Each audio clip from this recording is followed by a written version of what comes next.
Empresas Legendarias es un espacio de conversación entre líderes de negocios de la comunidad latina que alzan la voz para contar sus casos de éxito dentro de las industrias comerciales en Estados Unidos. Escúchanos. Bienvenidos a un nuevo capítulo de Empresas Legendarias Podcast by Brava POS. Hoy tengo una historia bastante interesante, compatriota nuestra desde Colombia. Tenemos el honor de conversar con Catalina Restrepo, una abogada de inmigración, autora y coach dedicada a empoderar a mujeres y familias en su camino hacia el sueño americano. Su historia es una muestra de resiliencia, empatía y compromiso. Bienvenida, Catalina. Estoy muy feliz de contar contigo porque eres ese tipo de perfil de empresario que combina dos fortalezas que nosotros hemos logrado descubrir en Empresas Legendarias, y es la fortaleza y el pensamiento un poco anglosajón combinado con la creatividad hispana. ¿Cómo estás? Muy bien. Muchas gracias por tenerme en este maravilloso podcast. Para mí es un honor y estoy acá para comunicarles, para contarles un poquito de mi historia y para lo que les pueda ayudar en un futuro. Bueno, Catalina, primero que todo comencemos por conocerte. Cuéntanos sobre tu viaje personal desde que llegaste a Estados Unidos y cómo has construido tu carrera profesional en este país. Bueno, pues yo llegué a Estados Unidos cuando tenía 12 años. Mis padres toman la decisión de emigrar a Estados Unidos en la mitad de los 90, cuando Medellín específicamente era un sitio bastante violento. Entonces mis papás deciden que emigrar a Estados Unidos era la mejor opción para nosotros, mamá, papá, tres hijas. Yo soy la mayor, entonces llegamos donde mi papá tenía familia, que es un estado que bordea Canadá, que se llama Minnesota. Entonces ahí fue donde me formé los siguientes 12 años. Llegué a este nuevo país sin saber el idioma, sin saber la cultura y en realidad a llegar a ser la única en muchas cosas a través de mi niñez y ya mi adolescencia. Entonces, cuando llegué al bachillerato, por ejemplo, yo era la única latina en mi bachillerato de 2.000 personas. eh, y pues una experiencia bastante interesante. Ahora lo miro de esa manera. En ese momento, pues yo quería era ser una más. Yo quería era acomodarme a esa nueva cultura, ser parte de esa cultura anglosajona. Entonces, ser latina o ser diferente se sentía un poco raro y pues con el tiempo me di cuenta que ser latina es tan parte de mí y es algo que me hace muy única. Y a raíz de eso, pues he desarrollado varios proyectos. Entonces decidí vivir en Estados Unidos hasta el año pasado. Ahorita este año, este último año, llevo viajando mucho y pasando parte del tiempo en Colombia y parte del tiempo en Estados Unidos. Pero en total viví en Estados Unidos aproximadamente unos 29 años. Viví en Minnesota 12 y de ahí viví en un estado que se llama Michigan, donde estudié derecho. Cuando llegué a Michigan, llegué con una perspectiva ya muy diferente, porque ya había vivido en la Florida 2 años. Entonces, es como que volví a encontrarme y encontrar esa Catalina colombianísima y más auténtica aún, porque me empecé a descubrir y empecé a ver que ser diferente no era malo. Entonces, llevo viviendo en el estado de la Florida desde el 2010 y ejerzo como abogada desde el 2011. Entonces, ha sido una trayectoria bastante interesante y pues ahora estoy acá para compartir un poquito de mis aprendizajes para que esas personas que están ahí como tambaleando en un negocio o tambaleando en un proyecto, pues miren de que se puede hacer buscando las herramientas adecuadas. Totalmente de acuerdo, Catalina. Tú tienes dentro de tu discurso una riqueza cultural que cuando logra fusionarse, asumo yo, que debe tener frutos bastante interesantes. Entonces, cuéntame un poco en tu recorrido. Primero, ¿cuántos años tenías cuando llegaste a Estados Unidos? Bueno, tenía 12. Aquí vamos a empezar a hacer matemáticas. Mi cumpleaños es el otro mes, entonces ¿En recibo noviembre? regalos. Yo Sí, también. ¡ay, qué emoción! ¿Qué fecha? ¿Qué fecha? El 29. Yo soy el 19. Uy, Súper, 10 días después. excelente. Entonces, bueno, entonces llego a Estados Unidos de 12 años. Ahorita voy a cumplir 42. Entonces vivo en la Florida, perdón, vivo en Estados Unidos desde que tengo 12 años. Viví en Minnesota, viví en Michigan, viví en la Florida, entonces he tenido un recorrido también cultural adentro de Estados Unidos bastante interesante. Y pues ahorita he llegado a un punto en mi vida donde, así mismo como tú lo dices, he fusionado estas dos culturas, he tomado cosas buenas de ambas y pues me siento mucho más auténtica. No es de que tengo que escoger, no es que voy a ser colombiana o voy a ser simplemente anglosajona, no. He aceptado esta cultura que en realidad muchos inmigrantes hemos creado, de que es tomar ambas cosas, abrazar ambas culturas y poderlas integrar en nuestro día a día.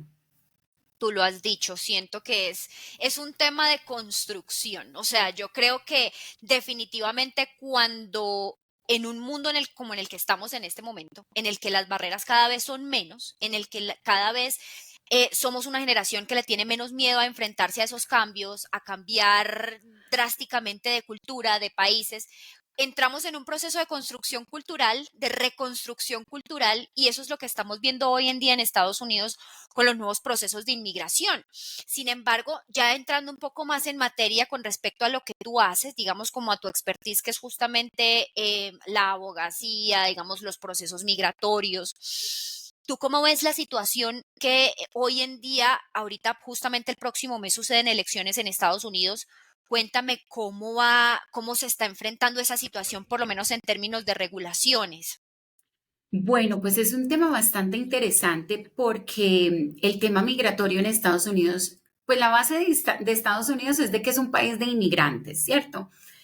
Pero a medida de que vienen diferentes administraciones, obviamente hay diferentes políticas, hay diferentes ambientes administrativos que entonces causan ciertas pólizas para ser un poco más amigables o menos amigables. Entonces, por ejemplo, la administración de Obama, que fue donde yo empecé a ejercer, esa administración era muy estricta, hubieron muchas deportaciones, pero había, en mi opinión, una balanza, porque no era ni todo sí ni todo no.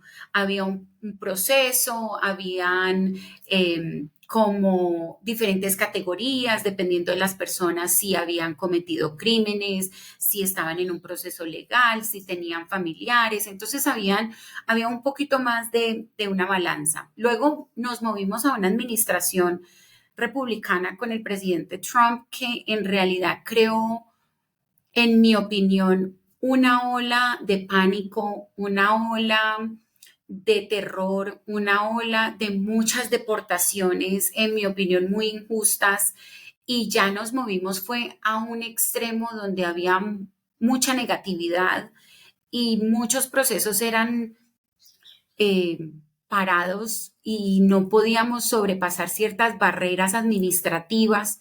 Entonces creó un ambiente bastante tenso y ahí es donde muchas personas buscaron un abogado y ayudaron a que pues los pequeños negocios como abogados creciéramos. Fue un tiempo bastante próspero para mi oficina, pero fue un tiempo de mucha tensión.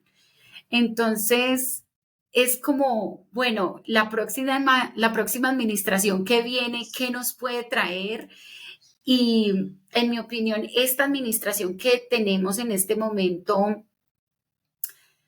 un poco más balanceado, pero ha tenido muchos procesos que han creado, por ejemplo, las personas en la frontera, una migración un poco más organizada, en cuanto a esas personas entrando de una manera no regular cuando vienen a cruzar esa frontera, pero entonces nos dejan con las manos atadas porque no tenemos avenidas legales para poder entonces legalizar a las personas a largo plazo. Entonces, en mi opinión, es como que están poniendo una curita en una hemorragia y no nos están dando herramientas para en realidad llegar a una solución concreta que va a darles una residencia o algo más permanente a las personas que están llegando, y las personas que están afuera están pensando de que llegan a la frontera e inmigración los está esperando con las manos abiertas, bienvenido, bien pueda pase, lo cual tampoco es verdad. Y ahí es donde yo le digo a las personas que en realidad estudiemos cuál es la realidad al llegar a Estados Unidos. Ya sabemos el idioma. Yo le digo a las personas, migrar a otro país sí va a abrirte una ventana de oportunidades, va a abrirte ventanas a ver la vida de otras maneras, porque culturalmente te vas a rodear de personas de muchas otras partes, pero en realidad edúcate para que cuando llegues a ese país tengas una manera de legalmente quedarte en el país. No es simplemente llegar a Estados Unidos y que ya llegué y estoy en la frontera, porque en realidad ahí es donde empieza ese trabajo y esa batalla en contra de la corriente. Estoy de acuerdo. Yo creo que digamos que lo que yo he podido ver a partir de, digamos, como el tiempo que llevo escuchando historias, bien sea de empresarios hispanos, vamos a ponerlo en términos de hispanos, o de abogados de inmigración, lo que me he dado cuenta es que la falencia que hay en este momento está muy enfocada en cómo, más allá del proceso migratorio, de la manera de ingresar a Estados Unidos, que hoy en día sigue siendo, digamos, un fenómeno que afecta mucho, digamos, el tema social dentro del país, también hay una urgencia y es en términos de educación al cliente con respecto a compromisos tributarios, con respecto a legalización de negocios, porque ¿qué pasa?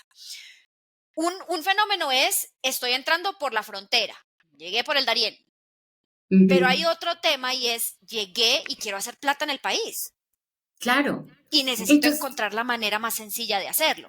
exacto. Entonces, lo que la gente no, muchas veces no comprende es de que sí, llegaste a la frontera, te procesan, porque ahora esta administración ha implementado algo donde te tienes que registrar, te monitorean, te dicen, preséntate en la frontera este día, a esta hora. O sea, hay un orden, entre comillas.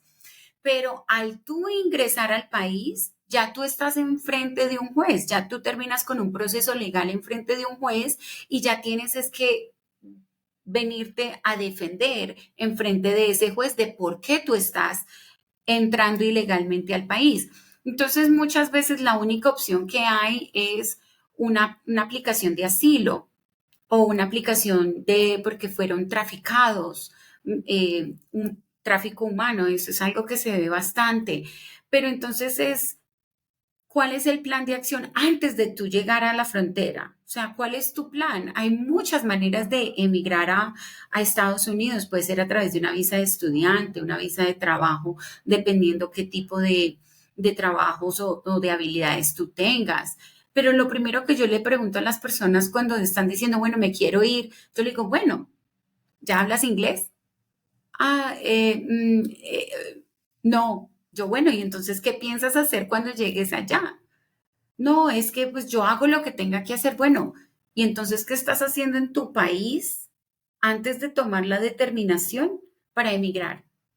¿Has hecho todo lo que requieres para entonces emigrar de una manera correcta, entre comillas? O sea, ya has buscado las avenidas de hacerlo porque al final va a ser más fácil para ti, porque si tú simplemente llegas, no tienes un plan, llegaste a la frontera, te procesaron y aquí estoy y trabajo lo que tengo que hacer, lo primero que te van a preguntar es, ¿tienes permiso de trabajo? No, no vas a tener permiso de trabajo. Te demoras mínimo 6 meses para obtener un permiso de trabajo si lo haces a través de una aplicación de asilo. Si lo haces a través de otro tipo de aplicaciones, pues depende qué tipo de aplicación hay. Y te tengo que ser muy honesta, no hay muchas opciones para las personas cuando llegan cruzando la frontera. ¿Tú qué consideras, qué presaberes o qué requisitos vamos a hacer un listado aproximado de los requisitos que debería tener una persona en cuenta antes de tomar la decisión de emigrar a los Estados Unidos? Bueno, lo primero que yo le digo a la persona es idioma. Vayas a donde vayas a vivir, el inglés te va a abrir las puertas en ese país y es un país donde en un banco la mayoría de las personas hablan inglés. Pues en la Florida la mayoría de las personas hablan en español, especialmente en el sur de la Florida. Pero si tú llegas a un estado en el medio, en la mitad del país, Kansas, Arizona, North Dakota, South Dakota, Missouri, o sea, esos son estados donde simplemente te van a hablar en inglés y la población... eh, que habla español es muy reducida en ciertos sitios. Entonces, lo primero es el idioma. De ahí mirar a ver, bueno, cuáles son tus habilidades, por qué quieres cruzar, por qué quieres atravesar todos esos países para llegar, cuál es ese sueño, qué es lo que te está motivando tanto para llegar a ese país que estás dispuesto a hacer todas estas cosas. Tu situación, cuál era en Colombia o en cualquier otro país que en realidad genera esa motivación para que llegues allá y de ahí entonces, ¿cuál es tu plan de acción? ¿Estás huyendo? Porque hay muchas personas de muchos países que en realidad huyen por su seguridad, su vida corre peligro, pero tienes que ser muy consciente. En nuestros países, por ejemplo, la extorsión o la criminalidad común en realidad no son base para, por ejemplo, aplicar para un asilo y ser elegible para un asilo. Y las estadísticas de los procesos migratorios están en contra del inmigrante. En el estado de la Florida, por ejemplo, aproximadamente el 95% de las aplicaciones de asilo son negadas. Esa ¿Y, estadística está en contra de las personas para empezar. y tú por qué consideras que generalmente se niegan? Porque hay como algo no tan cierto. Yo creo que siempre, es que uno escucha tantas historias y uno escucha que la mejor manera de hacerlo es con asilo y la verdad es que uno se pone a mirar los procesos de asilo y no son los más Ahora te honestos doy, posibles. mira, te doy una clase de asilo aquí, Por tres favor. minutos. Una, un asilo es cuando tú le estás diciendo al gobierno de Estados Unidos que tu vida corre peligro por tu religión, por tu raza, por tu nacionalidad, por tu orientación sexual o porque eres parte de un grupo social específico o tu opinión política. Entonces te doy un ejemplo. Este es un caso que me tocó últimamente. El matrimonio entre personas gay es ilegal en el país de Honduras. Entonces tengo un cliente que llegó a Estados Unidos cuando era menor de edad. Obviamente todos vamos creciendo, los años van pasando. Ahora ya esta persona está más o menos en sus 20 años, 20, 22 años. Es una persona gay y decidió casarse con otro hombre. Entonces ahí es un asilo basado en un cambio de circunstancias, basado en su orientación sexual. ¿Ok? Entonces, si esta persona fuese a regresar a Honduras, por ejemplo, va a sufrir una posible discriminación, una posible abuso en contra de esa persona. Ya van a ver no solamente los vecinos, pero también la policía, porque ya tenemos artículos, estudios, cosas que muestran que la población gay en Honduras es muy vulnerable. Este es un ejemplo, puede ser, ahora yo tengo clientes colombianos de orientación sexual que también son gay, que también han sufrido situaciones porque son gay. Entonces ahí hay algo específico a la persona, no es simplemente de que me levanté hoy, soy dueña de un pequeño negocio y me están extorsionando. La extorsión en realidad, las leyes migratorias lo ven como algo que es parte de la criminalidad común y corriente. Entonces no solamente tengo que tener miedo por mi vida, por algo específico, pero también tengo que haber o buscado la protección del gobierno de mi país y no poderlo tener, o no puedo buscar esa protección porque el mismo gobierno, las mismas entidades gubernamentales son los que atropellan los derechos de las personas. Entonces te doy otro ejemplo. Digamos que yo fuese una mujer de Afganistán y digamos que yo me convierto, es un país bastante extremista musulmán. Entonces yo como mujer, digamos que decido convertirme a una religión cristiana. Entonces, si yo fuese a volver a mi país de origen en este ejemplo, si yo fuese a volver a Afganistán, mi vida correría peligro por mi religión, porque yo no pudiera ir a buscar protección del gobierno, porque es el mismo gobierno que está tomando esas posiciones extremistas.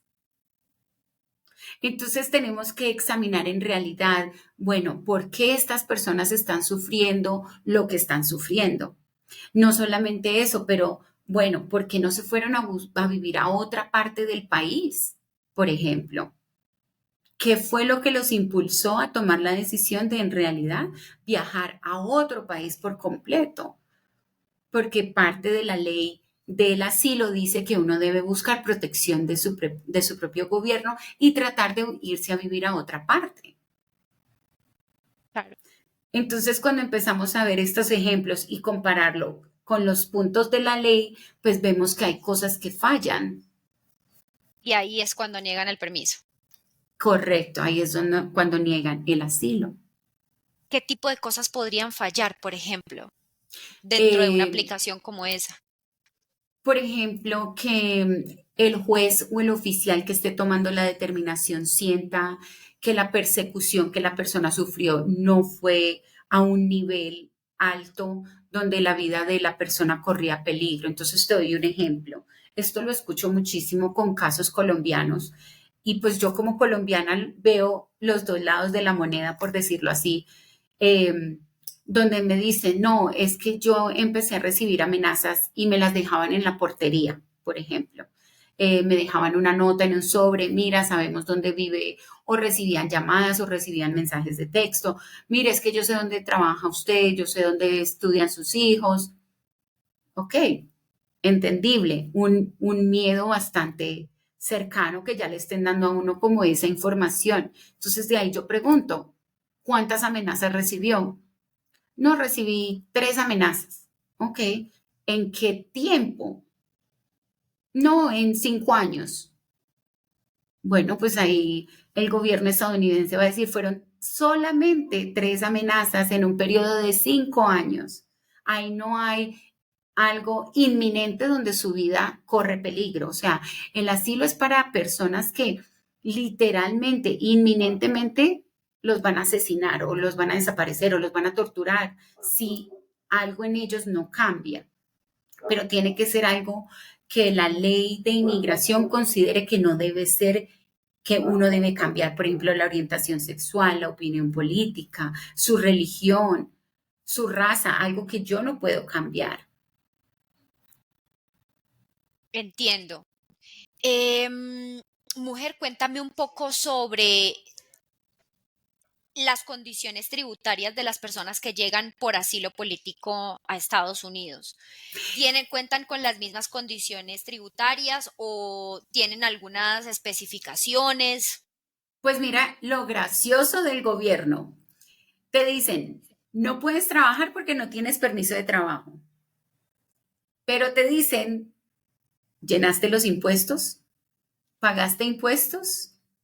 Entonces, lo primero que yo le digo a las personas es, asesórate con un profesional, un contador profesional. Y en realidad, lo primero que yo le indico a mis clientes es de que saquen un número de identificación de impuestos, se llama un ITIN. Y ese es un número específico para ti. Y ese número tú lo puedes utilizar para llenar tus impuestos. Ahora, no tiene sentido que te digan, no puedes trabajar, pero llena impuestos. Pero tienes que tener en cuenta que son dos entidades que no van de la mano. Inmigración y el IRS, que es la entidad de impuestos de Estados Unidos, ellos dos no se comunican en sí. Entonces, el IRS dice, si tú estás trabajando, si tú tienes una pequeña empresa, si tú estás generando dinero, pues tú requieres llenar impuestos. Inmigración dice, si tú estás aquí, tú estás mandando a tus hijos a la escuela, tú estás manejando por nuestras calles, si tú llamas al 911 la policía llega, si tú llamas al 911 van a llegar los bomberos, pues tú tienes que contribuir a todos esos servicios públicos y eso muestra un buen carácter moral. Tenemos que recordar que el sistema migratorio en Estados Unidos es un sistema discrecional. Eso significa que depende de cómo el oficial o el juez vean las cosas a favor o en contra tuya. Entonces todo es puesto en una balanza. Y yo tuve un juez una vez preguntarle a alguien que estaba siendo beneficiario de una petición familiar, preguntarle el por qué no había llenado impuestos. Mi cliente simplemente le dijo, pero es que no tenía permiso de trabajo. Y el juez le empezó a decir, pero tú llevas viviendo acá en Estados Unidos X monto de tiempo, manejas en las calles, tienes derecho a llamar a la policía y que llegue, a los bomberos, todos estos servicios que son para mejorar la comunidad, ¿cómo tú no vas a contribuir para pagar eso? Entonces, esa es la posición que el gobierno toma. Si tú estás acá y tú estás tomando un beneficio, estás pidiendo un beneficio, pues tú tienes que mostrar que tú te lo mereces, mostrando que estás contribuyendo, que estás haciendo tus impuestos, que no te estás metiendo en problemas, que no te están arrestando, que no estás robando, que no le estás pegando al esposo o a la esposa, haciendo las cosas que debes hacer. Totalmente de acuerdo. Ahora pregunto, ¿las personas que cuentan con este permiso tienen acceso a subsidios? O sea, ¿cuál es la fuente de ingreso que pueden conseguir estas personas en caso, ya me dijiste, me explicaste lo del ITIN y yo eso lo entiendo? Sin embargo, Ujú. aquella persona que dice como que no, a lo mejor yo soy mayor de edad, no tengo los skills necesarios, no me pueden contratar, no tengo ITIN, ¿tienen algún subsidio? No, o sea, para los subsidios gubernamentales tú tienes que tener un estatus legal. Hay ciertos subsidios que vienen siendo a través de entidades privadas y eso ya depende de esas entidades. Lo que son subsidios gubernamentales como tal son específicamente para personas que están en un proceso. Hay ciertos, como por ejemplo las personas que entran, que son cubanas, ellos tienen unas reglas muy particulares y ellos pueden recibir ciertos subsidios. Niños, cuando son menores de 18 años, ellos tienen otros beneficios, o sea, hay ciertas cosas, pero no es como muchas veces eh, las noticias lo hacen ver o muchas discusiones políticas de que los inmigrantes están ahí viviendo del gobierno. Al contrario, muchas veces pagan y muchos impuestos y no reciben reembolsos o no reciben esos beneficios, entre comillas, o muchas veces llegan a ser víctimas de fraudes de personas que no hacen las cosas adecuadamente. Por ejemplo, yo tuve más de 100 clientes que fueron víctimas de un fraude y de una extorsión masiva de un grupo de personas que llenaban, por ejemplo, impuestos a favor de estas personas y aplicaciones migratorias y se quedaban con los reembolsos. Sé que muchos de mis clientes terminaron con unas deudas con el IRS grandísimas a raíz de este fraude. ¿Y cuál es el proceder de pronto más adecuado cuando suceden este tipo de casos, Catalina?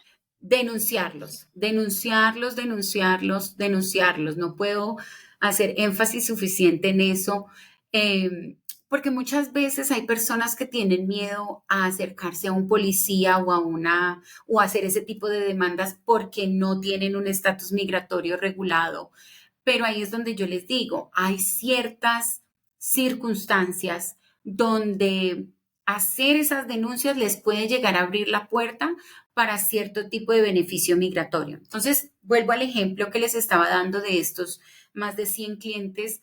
Fue una demanda colectiva donde logramos involucrar la policía del condado, logramos involucrar al IRS porque el IRS se dio cuenta que este grupo de personas los había defraudado $900,000 y logramos involucrar un área muy específica de inmigración que hizo esta investigación y estas personas fueron arrestadas federalmente.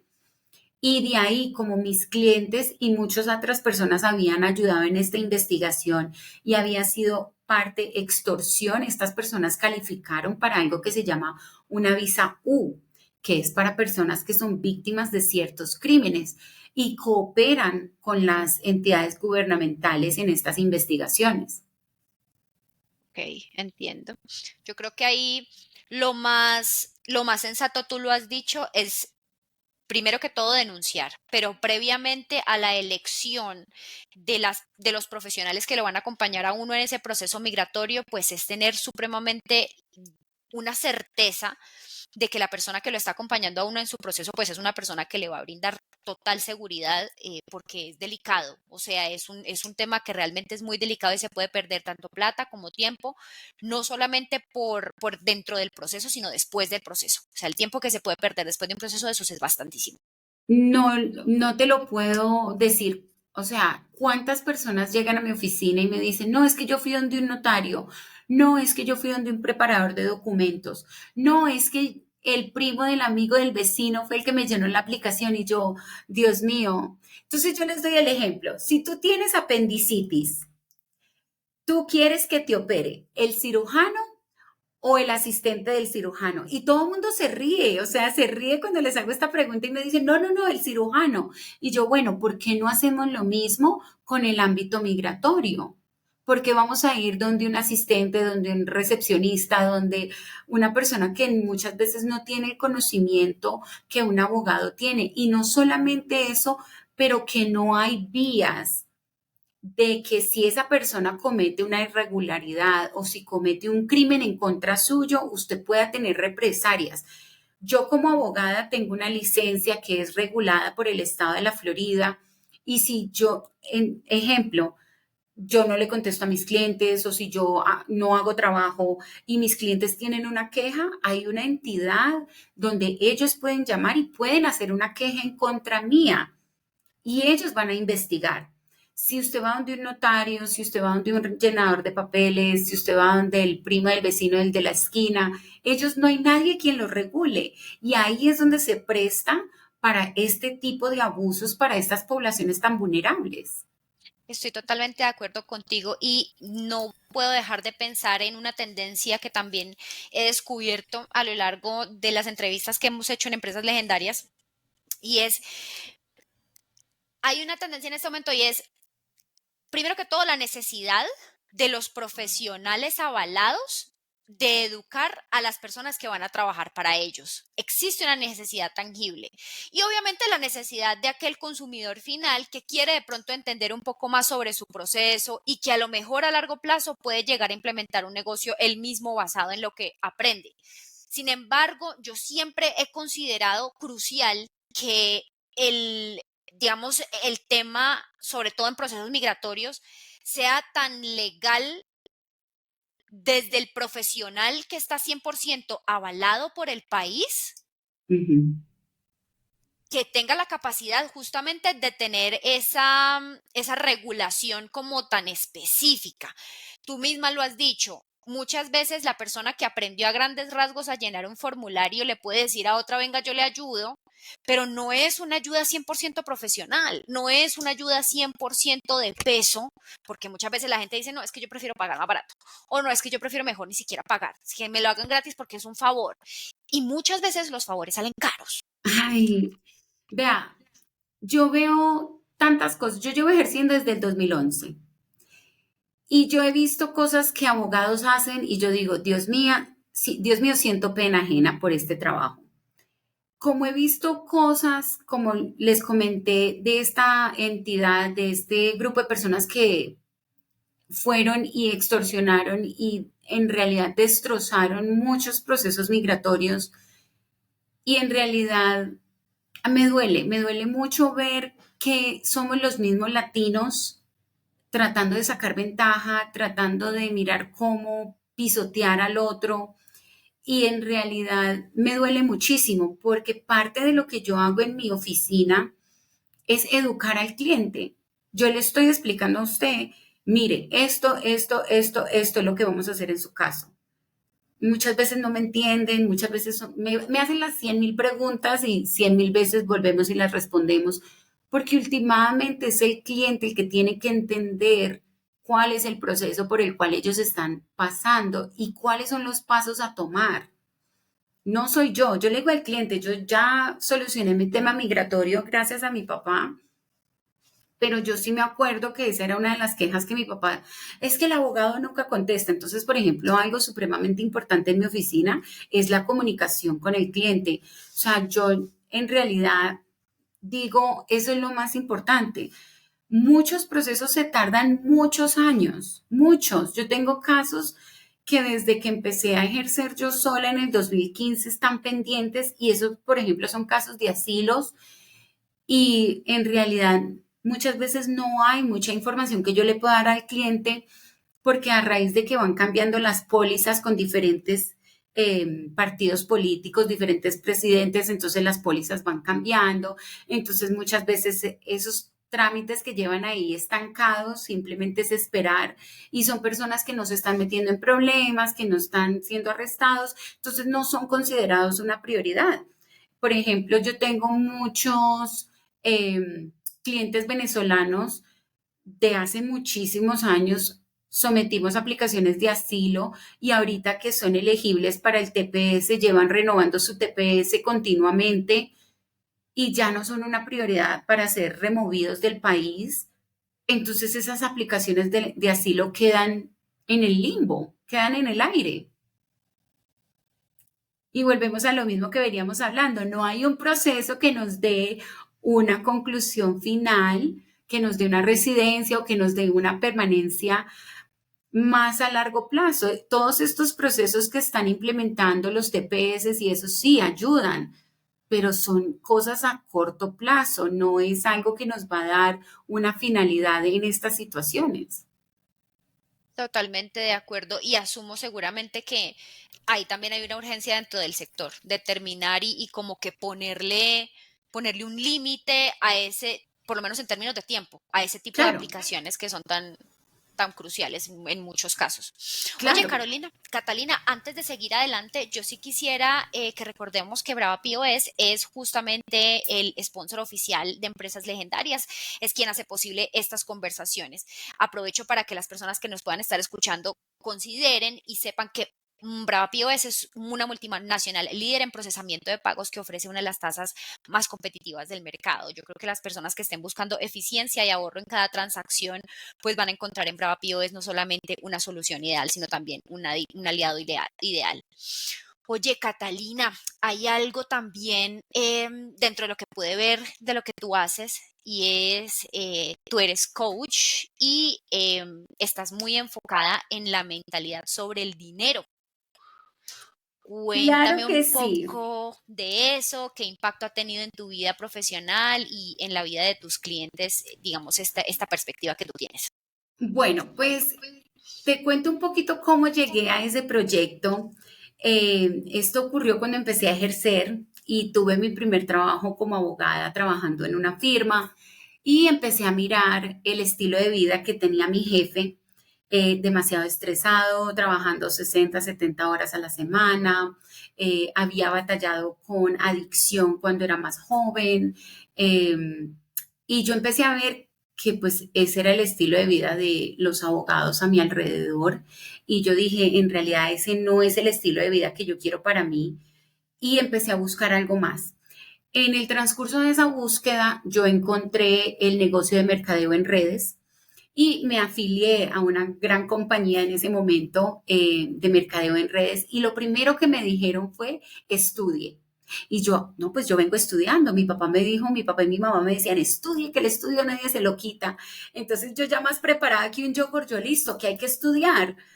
Entonces ahí es donde empecé a descubrir este nuevo estudio de espiritualidad, economía, una cosa de locos, por decirlo así, porque nunca nadie me había enseñado sobre personalidades o cómo gestionar emociones, cómo comunicarme mejor con la gente.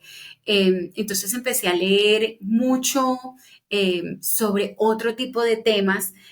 Por ejemplo, en este momento voy a empezar a leer un libro que nada que ver. Este dolor no es mío, por ejemplo, es uno, o tengo este otro acá, All In, porque leo en inglés y en español para no olvidar Genial. ninguno de los dos. Entonces, mantuve esa misma, eh, como audiolibros, eventos. Eso es como lo que yo me vengo enfocando. Entonces, audios, ¿qué tipo de audios? Por ejemplo, este tipo de podcast, escuchando personas exitosas o personas que han traspasado ciertas situaciones, cómo ellos lo han hecho, eventos, seminarios, retiros. Por ejemplo, la próxima semana voy para un retiro como espiritual en Cali, entonces voy a estar por allá en una montaña, conectándome con mi ser. Y entonces, audiolibros, eventos, empecé a ver toda esta información y empezaban a hablar mucho sobre la mentalidad, sobre el cambio de mentalidad, es lo que tú tienes en la cabeza. Y yo, volvemos a lo mismo que veníamos diciendo, esa mezcla de estas dos culturas, una cultura latinoamericana donde muchas veces es de escasez, de que tal vez le tengo que quitar a alguien más para yo tener, comparado con una mentalidad anglosajona, de que, si tú tienes, eso significa que yo puedo tener también. Entonces empecé a ver que yo estaba como en la mitad de estas dos dinámicas y estos audiolibros, eventos, como digo yo, me rayaron el coco porque empecé a ver otro estilo de vida, empecé a ver otra dinámica, pero cuando yo iba y presentaba este modelo de negocio a otras personas, especialmente latinas, me decían, no, pero es que no tengo tiempo, no tengo dinero, no tengo tiempo, no tengo dinero. Y yo, porque no tenemos tiempo y no tenemos dinero es porque debemos empezar a emprender y empezar a generar y empezar a cambiar nuestro entorno, dejar de escuchar noticias, dejar de ver Rosa de Guadalupe y mejor vernos un podcast o escuchar un podcast en vez de estar escuchando noticias. Entonces yo veía que era la mentalidad y mucha mentalidad de escasez. Y lo que me impactó bastante era que la mayoría de mis clientes son de Centroamérica. Y ver una mujer de mi edad que no pueda leer y no pueda escribir por la falta de educación, en realidad quebrantó parte de mi ser. Y yo dije, yo quiero hacer algo que pueda empoderar a las mujeres específicamente, porque cuando vemos todos estos temas de dinero, temas de abundancia, temas de espiritualidad, la mayoría de los líderes en esas industrias son hombres. Y está bien y está perfecto, simplemente que ellos, los hombres, llevan haciendo las cosas más tiempo, entonces nos tienen un poquito de ventaja. Pero nosotras las mujeres somos tan capaces de hacer las cosas como los hombres, simplemente que nos demoramos un poquito en ser más visibles o pararnos en el escenario, porque estamos todavía lidiando con muchas de las cosas que traemos aquí. Tú lo has dicho. Entonces, en la cabeza, para los que nos están escuchando. Entonces yo digo, hay que cambiar lo que tenemos en la cabeza, hay que empezar a transformar y en realidad empezar a mover energéticamente, físicamente, nuestro ser para poder llegar a esos puntos que queremos alcanzar.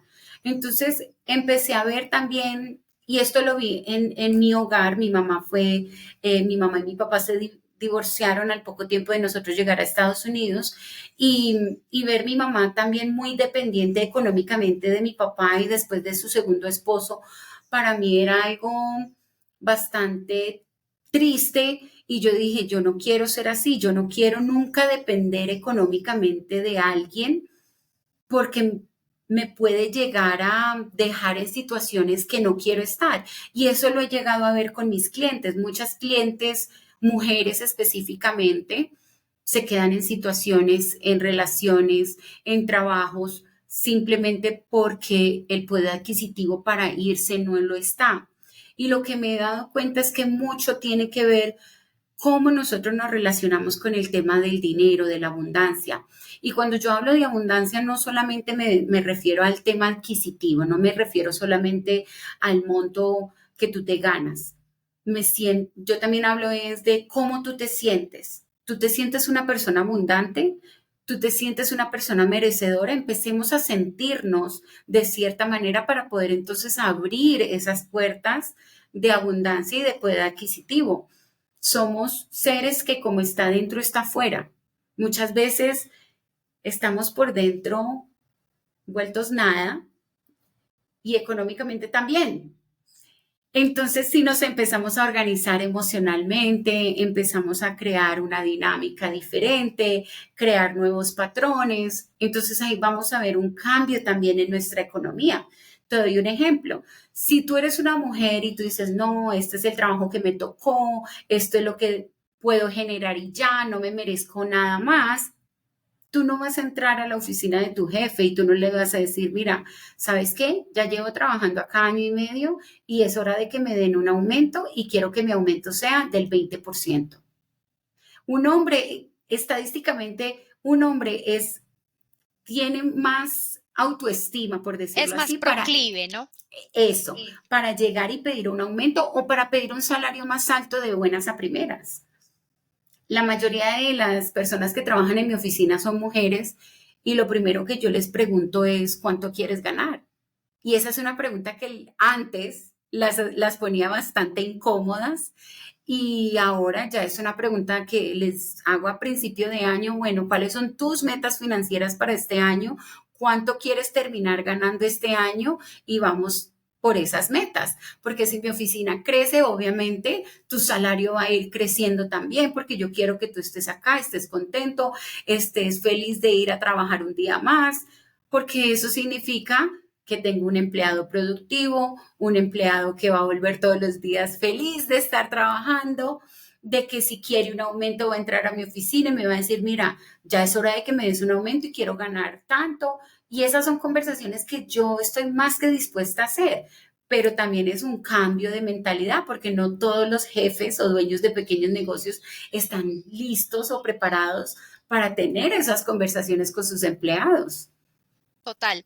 Yo creo que estamos, tú misma lo dijiste, venimos de una generación supremamente estigmatizada y estoy totalmente segura, lejos de tener una posición feminista o machista, siento que es inevitable que el cambio dentro del mindset ha ido cambiando poco a poco, poco a poco, poco a poco, tanto así que ya en este momento es crucial saber que todos los seres humanos tenemos un nivel de capacidades y está dentro de nuestra voluntad aumentar esas capacidades a través de la educación. Entonces, me refiero más específicamente a una pregunta que me hicieron el otro día.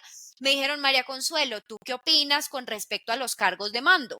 ¿Tú consideras que un cargo de mando le pertenece más a las mujeres o a los hombres? Mi respuesta fue, cualquier persona podría decir bastante tibia, pero la verdad es que tengo mi propio argumento muy basada en mi propia experiencia y es, no considero que esas posiciones pertenezcan a un género específicamente.